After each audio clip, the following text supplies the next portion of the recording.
Hello friends. आज इस video में हम बात करेंगे कौन सा वैक्सीन कोरोना वायरस के ऊपर काम कर रहा है, किस वैक्सीन कौन सा स्टेज में है, कब तक वैक्सीन आने वाली है।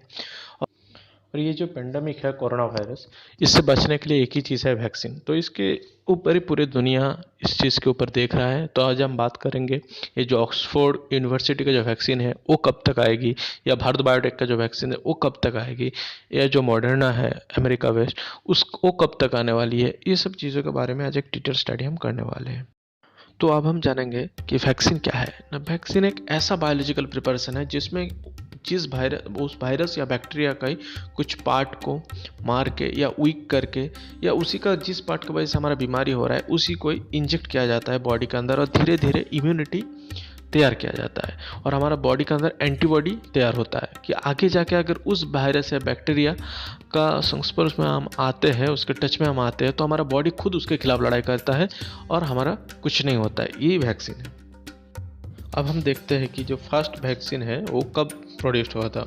वो मई 14 को 1796 में डेवलप्ड हुआ था एडवर्ड जेनर के द्वारा। ये एक स्मॉल पॉक्स का वैक्सीन था। ये हमारा फर्स्ट एवर वैक्सीन है। अब हम देखते हैं डिफरेंट टाइप्स ऑफ वैक्सीन के बारे में। जनरली 4 टाइप्स का होता है: live attenuated type, inactivated type, सब unit type and toxoid type. जो लाइव एटेन्यूएटेड है उस पर क्या किया जाता है कि एक एटीन्यूटेड या weekend form of the charms को हम यूज़ करते हैं वैक्सीन में, जिसके वजह से हमारा बॉडी के अंदर एंटीबॉडी तैयार होता है उस वायरस के खिलाफ, और इसमें क्या लॉन्ग लास्टिंग प्रोटेक्शन मिलता है।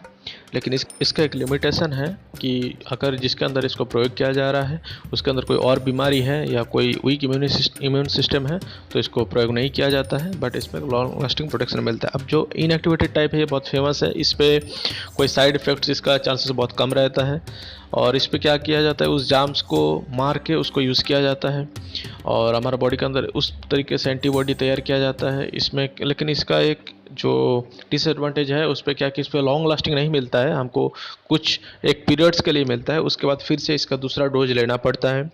और जो सब यूनिट टाइप उस पर क्या करता है, हम कोई जाम्स के एक स्पेसिफिक चीज़ के ऊपर स्पेसिफिक पार्ट्स को हम यूज़ करते हैं, जैसे कि प्रोटीन्स या शुगर या कैप्सिड को यूज़ करते हैं। और जो टॉक्सोइड टाइप है उस पर हम टॉक्सिन्स को यूज़ करते हैं, ना कि पूरा जाम्स को। मतलब जिस पर्टिकुलर चीज़ों की वजह से हमारा बीमारी होता है उसको यूज़ किया जाता है। तो ये जो इम्यूनिटी तैयार करता है ये उस पर्टिकुलर जाम्स को उस पर्टिकुलर टॉक्सिन्स के खिलाफ तैयार करता है, ना कि पूरा चांस के खिलाफ। इसमें भी बूस्टर डोज लेना पड़ता है। अब हम देखते हैं कि ये जो वैक्सीन आते हैं इसको आने से पहले बहुत सारा फेज और बहुत सारा टेस्टिंग के थ्रू गुजरना पड़ता है। तो ये सब क्या है, पहले आते हैं प्रिंसिपल स्टेज में। इसमें क्या करते हैं, कोई भी वैक्सीन प्रोड्यूस्ड होता है तो उसको पहले ह्यूमन के ऊपर ट्रायल नहीं किया जाता है, उसको कोई भी एनिमल्स के ऊपर प्रयोग किया जाता है, जैसे कि रैट के ऊपर, चिंपांजी के ऊपर या मंकी के ऊपर। अगर उसमें रिजल्ट सही आता है तो फिर उसको ह्यूमन ट्रायल का परमिशन मिलता है। तो उसमें पहले आता है फेज 1, जिसको हम बोलते हैं कि सेफ्टी ट्रायल्स। इसमें कुछ गिने चुने लोगों के ऊपर यूज़ किया जाता है, 5 या 8 लोगों के ऊपर यूज़ किया जाता है। अगर फेज 1 क्लियर होता है तो फिर फेज 2 में जाते हैं। फेज 2 में इसको बोलते हैं कि हम एक्सपेंडेड ट्रायल्स। इसमें हम 100 लोगों के ऊपर यूज़ करते हैं और डिफरेंट एजेस के लोगों के ऊपर यूज़ करते हैं, बच्चे भी रहते हैं, बूढ़े भी रहते हैं। अगर फेज 1 और फेज 2 दोनों क्लियर होता है फिर फेज 3 में जाते हैं, जिसको एफिशिएंसी ट्रायल बोलता है। इसमें 1000 लोगों के ऊपर या मोर देन 1000 लोगों के ऊपर डिफरेंट एजेस और डिफरेंट टाइप्स ऑफ पीपल के ऊपर इसको प्रयोग किया जाता है। फिर अगर ये तीनों फेज क्लियर होता है तो एक रेगुलेटरी टीम होता है जो ये तीनों फेज का जो रिजल्ट है उसको मॉनिटर करता है, उसको एनालिसिस करता है, उसके बाद इसको अप्रूवल मिलता है।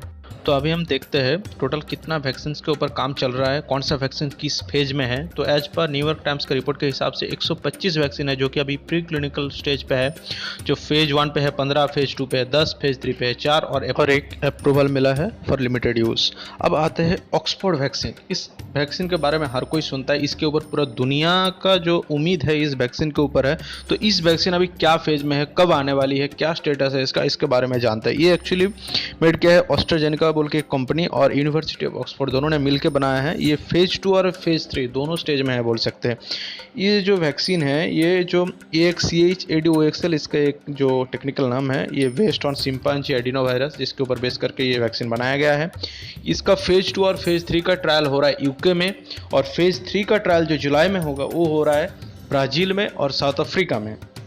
तो हम उम्मीद लगा सकते हैं कि इसमें अगर रिजल्ट अच्छा आएगा तो हो सकता है हो सकता है कि 5-6 महीने में ये वैक्सीन मार्केट में अवेलेबल हो जाए। अब दूसरा कैंसिनो बायोलॉजिक्स बोल के एक चाइनीज़ कंपनी ने एक वैक्सीन बनाया है जिसको लिमिटेड अप्रूवल मिला है। ये चाइना का जो academy of military medical science है उसके साथ मिलकर बनाया है।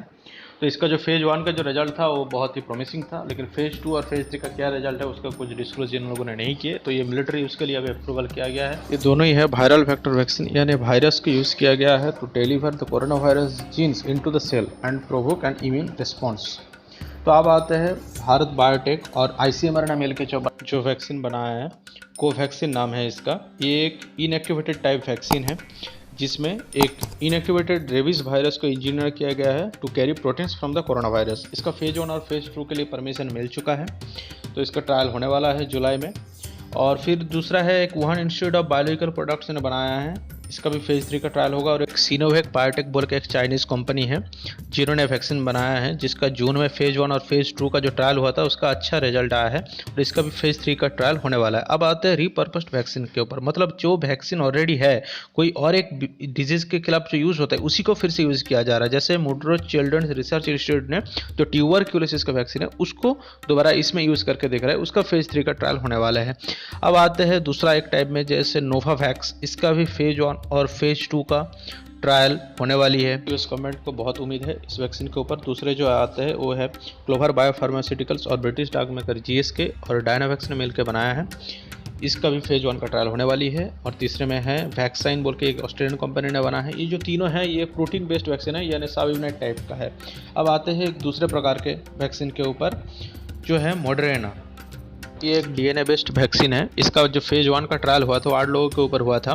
उसके बारे में कुछ बात हुआ, इसका फेज 3 का जो ट्रायल है वो एक्चुअली होने वाला था जुलाई में, बट नहीं हुआ। इसका फेज 2 का ट्रायल हो चुका है, हो सकता है कि जुलाई का लास्ट में इसका फेज 3 का ट्रायल हो जाएगा। तीसरे एक कंपनी पे आता है वो है बायोएनटेक, और जो पीफिजर और फोसन फार्मा इनके साथ मिलकर बनाया है। इनका फेज 1 और फेज 2 का ट्रायल हुआ है, जो कि अच्छा रिजल्ट इसका आया है। इसका भी फेज 3 का ट्रायल होने वाली है।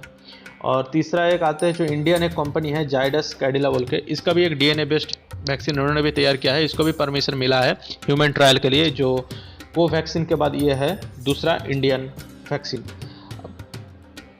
तो इस वीडियो में हमने बात की जो वैक्सीन अभी थोड़ा मतलब इम्प्रूव स्टेज में है, जिसका आने का थोड़ा चांसेस है। हर एक वैक्सीन के बारे में हम इस एक वीडियो में बात करने जाएंगे तो वीडियो बहुत लंबा हो जाएगा। ये एक लिस्ट है, ये लिस्ट आप देख सकते हैं कौन सा वैक्सीन कौन किस फेज में है, कहाँ का है, कितने दिन लग सकता है इसको आने के लिए। तो यही था एक ओवरऑल व्यू। और अगर आपको इस चीज़ में और अच्छे से जानना है तो मैं डिस्क्रिप्शन बॉक्स में इसका एक लिंक दे दूँगा, उस साइड में आप जाइए और देखिए क्या क्या वैक्सीन अभी काम कर रहा है, किस स्टेज में है। Thank you.